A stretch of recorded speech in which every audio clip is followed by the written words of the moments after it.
Hey everyone, in today's video, I'm going to show you guys how to make your own player cards from Blender, and I'm going to be using a website to turn our Blender renders into player cards.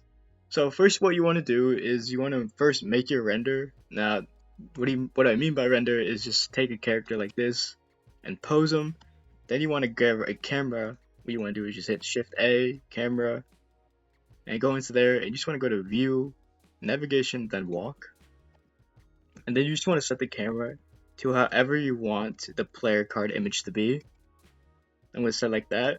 And then what you want to do is go into output and change it to 1012 by actually 1224 to 1024 to make sure that the image is in good quality and we're actually getting the size we need for the card.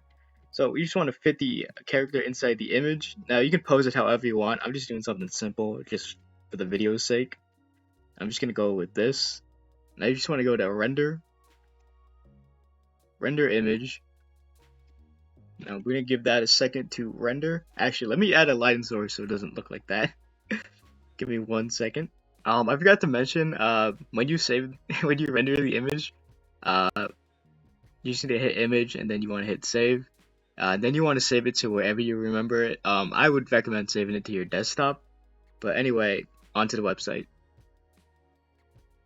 Alright, in the FIFA card creator, I'll leave a link to this website down below, so don't worry about looking it up.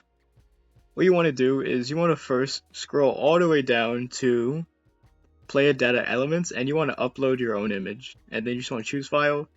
Now grab wherever you put your render at and just import it here. Alright, as you can see, I imported not the render I made, but a render someone else made. I got permission to use it just so this card looks a little bit better.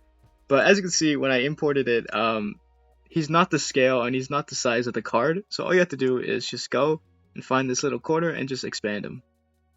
Now you want to place him so he looks correct. There we go. Now to customize, as you see, that's not the name of the play that we want. We just want to go down to name. Let's go with Billy Bob Joe. And there we go, it edited the name, and you want to edit the stats. They're all right here. The nation, the league, and the club. The rating and position, it's all right here. Now there are also some other options to edit the card right here. I recommend that you guys play around with them. I'm not a huge FIFA fan or soccer football fan, so I recommend that you guys have fun, mess around in here. That's way too big. But that's pretty much it. I hope you guys learned something. Like and subscribe. If you have any questions how to do this, Discord is down below. The website link will also be in the Discord. And I will leave a link, I will leave the username of the person who taught me how to do this. They have some really great renders. And they actually are the person who gave me the renders for the thumbnail. So big shout out to them. I really appreciate them showing me this website. And now I can show it to you guys. So hope you guys had a good day. That's not my outro. Hope you guys have a good day. And peace.